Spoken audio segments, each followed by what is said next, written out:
பெருமாள் ஸல்லல்லாஹு அலைஹி வஸல்லம் அவர்கள் சொல்வார்கள், நானும் பெண்ணை பெற்றெடுத்த பெற்றோர்களும் நாளை சுவனத்திலே இப்போவான ஃபாத்திமாவை எப்பொழுது திருமணம் முடித்தேனோ அதற்கு பின்புதான் என்னுடைய வாழ்க்கை ஜொலிக்க ஆரம்பித்தது.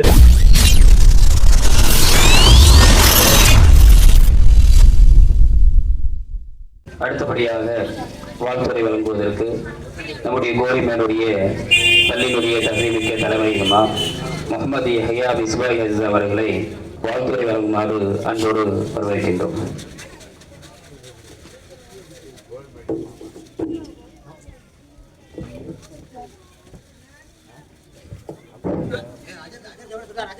அஸ்ஸலாமு அலைக்கும் வரஹ்மத்துல்லாஹி தஆலா பரகாத்துஹு. نحمده ونصلي على رسوله الكريم أما بعد فقد قال الله تعالى في القرآن العظيم وفي القرآن المجيد بعد أعوذ بالله من الشيطان الرجيم بسم الله الرحمن الرحيم هل يستوي الذين يعلمون والذين لا يعلمون صدق الله العظيم. قال نبينا صلى الله عليه وسلم فمن أخذه أخذ بحوض وافر أو كما قال عليه الصلاة والسلام. புகழ் அனைத்தும் அல்லாஹ் ஒருவனுக்கே உரித்தாகட்டும். சாந்தியும் சமாதானமும் ஈருலக தலைவர் எம்பெருமானார் ரசூலை கரீம் ஸல்லல்லாஹு அலைஹி வஸல்லம் அவர்கள் மீதும் அவர்களுடைய அடிச்சுவற்றை அப்படியே தன் வாழ்வில் பின்பற்றி வாழ்ந்து மறைந்த உத்தம சத்திய சஹாபாக்கள், தாபியன்கள், தபா தாபியன்கள், நாதாக்கள், நல்லோர்கள் மற்றும் இங்கே வருகை புரிந்திருக்கின்ற நம் எல்லோர்கள் மீதும் அல்லாஹ்வின் வற்றாத கருணை என்றென்றும் நின்று நிலவட்டுமாக. ஆமீன். அல்லாஹ்வின் மாபெரும் கிருபையினால் புனிதமான இந்த நிகழ்விற்கு இங்கே முன்னிலை வகிக்கக்கூடிய பள்ளியின் தலைவர், செயலாளர், பொருளாளர் உள்ளிட்ட ஜமாத்தார்கள், இன்னும் துவக்க உரை வாழ்த்துறை வழங்கிய உலமா பெருமக்கள், சிறப்புரை ஆற்ற வந்திருக்கக்கூடிய பெரம்பலூரிலிருந்து அபுராருல் ஹக் ரஷாதி ஃபாசில் மபாஹிரி அவர்கள் எல்லோருக்கும், சகோதரர்கள், தாய்மார்கள், பெரியவர்கள், சகோதரிகள் எல்லோருக்கும் இஸ்லாத்தின் சலாமி தெரிவித்துக் கொண்டு ஆரம்பம் செய்கிறேன். அஸ்ஸலாமு அலைக்கும் வரஹ்மத்துல்லாஹி தஆலா பரகாத்துஹு. பதில் யார்கிட்டையும் வர மாதிரி தெரியல. சலாம் சொன்னா வாஜிபு பதில் சொல்றது. அல்ஹம்துலில்லாஹ். புனிதமான ஒரு நிகழ்வு. மக்தபு மதர்சா இன்னும் நிஸ்வானின் பட்டமளிப்பு விழா ஆரம்பமாக குழப்பமான இக்காலகட்டத்தில் குறிப்பாக பெண்களுக்கு இந்த நிஸ்வான் மதர்சா என்பது காலத்தின் கட்டாயம்.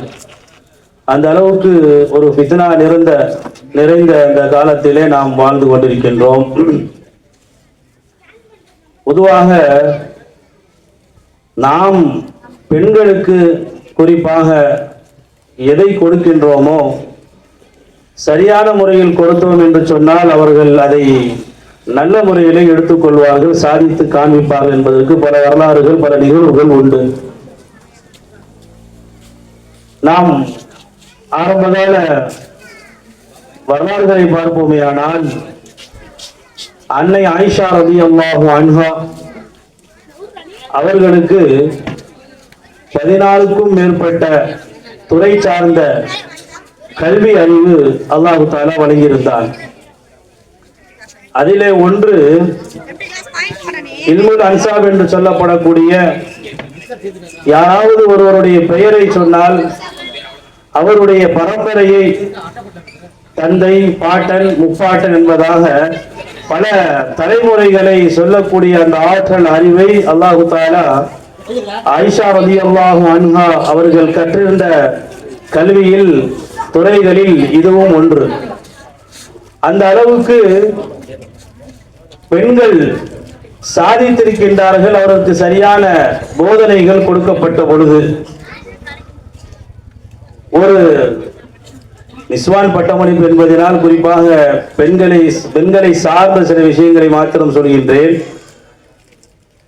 ஒரு பெண் 4 வடிவங்களில் பரிமாறம் பெறுகிறார். ஒன்று தாயாக அவள் ஒரு கட்டத்தில் இருக்கிறார். அப்படி தாயாக இருக்கின்ற பொழுது பெருமானார் ஸல்லல்லாஹு அலைஹி வஸல்லம் அவர்கள் தாய்க்கு சொன்ன சிறப்பு, அவர்களின் காலடியில் சுவர்க்கம் இருக்கின்றது.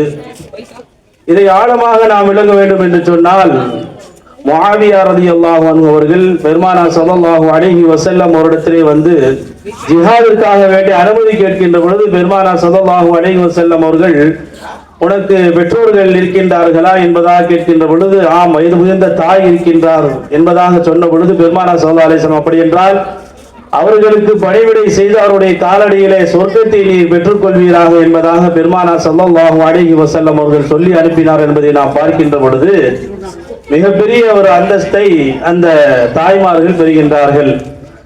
அடுத்து பெண்கள் மகளாக இருக்கின்ற பொழுது இன்று காலகட்டத்திலே பார்ப்போமேயானால் அந்த பெண் பிள்ளைகளுடைய பேச்சுதான் வீட்டிலே எல்லா விஷயங்களுக்கும் ஒரு முடிவாக தீர்வாக இருக்கின்றது. அந்த அளவுக்கு பெண் பிள்ளைகளை மதிக்கக்கூடிய ஒரு சூழல். இந்த பெண்களை பற்றி பெருமானார் ஸல்லல்லாஹு அலைஹி வஸல்லம் அவர்கள் சொல்கின்ற பொழுது, பெண் பிள்ளையை பெற்றெடுத்த பெற்றோர்களை நாளை மறுமையிலே நரகத்திற்கு செல்வதை விட்டும் தடுக்கக்கூடிய தடையாக இந்த பெண் மக்கள் இருப்பார்கள் என்பதாக சொன்னார்கள் பெருமானார் ஸல்லல்லாஹு அலைஹி வஸல்லம் அவர்கள். இன்னொரு ஹதீஸிலே பெருமானார் ஸல்லல்லாஹு அலைஹி வஸல்லம் அவர்கள் ஆணுக்கு கூட அந்த வார்த்தையை சொல்லவில்லை, 2 விரலை ஒட்டி காண்பித்து, நானும் பெண்ணை பெற்றெடுத்த பெற்றோர்களும் நாளை சொர்க்கத்திலே பல நியாமத்துகள் நாம் பெறுவோம். அதிலே மிக பாக்கியமான நியாமத், உன்னதமான நியாமத் என்பது பெருமானார் ஸல்லல்லாஹு அலைஹி வஸல்லம் அவருடன் இருப்பது. சுஹபத்திலே பெருமானார் ஸல்லல்லாஹு அலைஹி வஸல்லம் அவர்கள் சொல்வார்கள், நானும் பெண்ணை பெற்றெடுத்த பெற்றோர்களும் நாளை சுவனத்திலே இப்படி இருப்போம் என்பதாக விரலை சேர்த்து காண்பித்து சொன்னார்களே, அத்தகைய அந்தஸ்தை பெறுபவர்கள் இந்த பெண்மணிகள் தான். மனைவியாக அவர்களுடைய பரிணாமத்தை நாம் பார்க்கின்ற பொழுது, ஒரு ஆண் என்னதான் தன்னுடைய வாழ்க்கையை சீராக அமைத்துக் கொள்ள விரும்பினாலும் கூட பெண்கள் கொஞ்சம் ஒத்துழைக்கவில்லை என்று சொன்னால் இவர்களும் இவருடைய குடும்பமும் அவர்கள் நினைத்தது போன்று சரியாக வாழ்வது என்பது கடினம்தான். ஒரு ஹஸரத் கூட பயானில் சொல்வார்கள், ஒரு கட்டத்திலே ஒரு ஆண் தலைவர் முடிவெடுக்கிறார், இனிமேல் நாம் ஹராமை எந்த விதத்திலேயும் கலக்கக்கூடாது, அது உணவாக இருந்தாலும் சரி, சம்பாத்தியமாக இருந்தாலும் சரி என்பதாக முடிவெடுக்கின்றார். மறுநாளே அவர் தொழுது விட்டு வருகின்றார். மதிய வேளையிலே பசியான ஒரு சூழ்நிலையிலே அவருக்கு சமைத்து வைக்கப்பட்டிருப்பது கோழியினுடைய அந்த இறைச்சி ஆணம். அவருக்கு ஆச்சரியம், இன்று நாம் கோழி கறி எல்லாம் வாங்கி கொடுக்கவில்லையே என்ற போதிலும் எப்படி இந்த இறைச்சி கோழி ஆணம் வந்தது என்பதாக மனைவிடத்திலே கேட்கின்றார். இந்த கோழி எப்படி வந்தது? ஒன்றுமில்லை, எங்கோ இருந்து வந்து நம்ம தோட்டத்தில் குதித்தது, அதை எடுத்து நான் வெட்டி குழம்பு சமைத்து விட்டேன் என்பதாக சொல்கின்றார். அப்பொழுதுதான் அவர் முடிவெடுத்திருக்கின்றார், ஹலாலை பேண வேண்டும், ஹராமை வாழ்க்கையிலிருந்து ஒதுக்கி வைக்க வேண்டும் என்ற முடிவு. அன்றே இது போன்ற ஒரு சூழல் ஏற்படுகின்றது. உடனே கடுமையான பசி, சாப்பிட அவர் நினைக்கின்ற பொழுது இதை நாம் தகுந்து கொள்ள வேண்டும், இந்த ஆணத்தை மாத்திரம் என்பதாக நினைக்கிறார். பிறகு அவருக்குள்ளே ஒரு நப்சி இருக்கிறது அல்லவா, அந்த ஈமான் விடவில்லை. சரி, கோழியைத்தான் நான் சாப்பிடக்கூடாது, இது ஹராமானது, அதனால் சமைக்கப்பட்ட அந்த குழம்பை சால்னாவை நாம் கொஞ்சம் ஊற்றி சாப்பிட்டுக் கொள்ளலாம் என்பதாக அதை மாத்திரம் ஊற்றும்படி மனைவிடத்திலே சொல்கின்றார். மனைவி சால்னாவை அந்த சோத்திலே ஊற்றுகின்ற பொழுது நழுவி ஒரு துண்டு அந்த தட்டிலே விழுந்து விட்டது. உடனே அவர் சொல்கின்றார், இது அந்த மனைவி வேகமாக அதை எடுக்க முற்படுகின்ற பொழுது அந்த கணவர் சொல்கின்றார், நீனாக வேண்டுமென்றே போட்டாயா அல்லது யதார்த்தமாக விழுந்ததா என்பதாக. இல்லை, கை நழுவி யதார்த்தமாகத்தான் அது விழுந்தது. சரி, அப்படி என்றால் பரவாயில்லை, யதார்த்தமாக தான் விழுந்தது, நீனாக வேண்டுமென்றே போடவில்லை என்பதாக அந்த ஒரு பீஸை மட்டும் நான் சாப்பிட்டுக் கொள்கிறேன் என்பதாக சொன்ன பொழுது அந்த மனைவி ஆச்சரியத்துடன் சொன்னார், அப்படி பார்த்தால் கோழியும் யதார்த்தமாக நான் வேண்டுமென்று எடுக்கவில்லை, யதார்த்தமாக நம்முடைய இடத்திலே, வீட்டிலே, தோட்டத்திலே வந்தது, அதைத்தான் எடுத்து சமைத்தேன் என்பதாக சொன்னார். இவ்வாறு அவர் முடிவெடுத்த போதிலும் மனைவியுடைய அந்த விஷயம் சரியாக இல்லாததன் காரணத்தினால், ஈமானின் உறுதி இல்லாததன் காரணத்தினால், அந்த ஹலாலை பேணுதலுடன் கடைபிடிக்காததன் காரணத்தினால் இவரும் சருகிவிடக்கூடிய ஒரு சூழல். எனவே தான் நாம் சொல்லுவோம், பெண்கள் மனைவிமார்கள் ஒரு குடும்பத்திலே அழகான தீனை அவர்கள் கற்று அதன்படி நடந்தார் என்று சொன்னால் அந்த குடும்பம் சீராகுவதற்கு அது மிக முக்கியமாக காரணமாக இருக்கின்றது. தாய்மார்களாக, பிள்ளைகளாக, சகோதரிகளாக, மனைவிமார்களாக இந்த பெண்கள் ஒவ்வொரு கட்டத்திலும் அவர்கள் நல்ல வழியிலே அவர்கள் வாழ்க்கையை அமைத்துக் கொள்வார்கள். ஆனால் கண்டிப்பாக வெற்றி அடைய முடியும் என்பதிலே எந்த ஒரு சந்தேகமும் கிடையாது. உமர் இப்னு அப்துல் அசீஸ் ரஹ்மத்துல்லாஹி அலைஹி அவர்கள் மிகப்பெரிய ஒரு அழகான ஆட்சியை 2.5 ஆண்டு காலம் இந்த உலகத்திலே புரிந்தார்கள். அவர்கள் திருமணத்திற்காக வேண்டி தயாராகின்ற பொழுது சாலிஹான, ஆலிமாவான, முபல்லிகாவான பெண் கிடைக்க வேண்டும், ஒழுக்கமுள்ள பெண் கிடைக்க வேண்டும் என்பதாக தேடினார்கள். அன்றைய கலிஃபாவுடைய மகள் ஃபாத்திமா அவர்கள்தான் அப்படி ஒரு தகுதியை பெற்றிருந்தார்கள். உடனே அவர்களை திருமணம் முடிக்கின்றார்கள். அவருடைய வரலாற்றினை பதிவு செய்யப்படுகின்றது.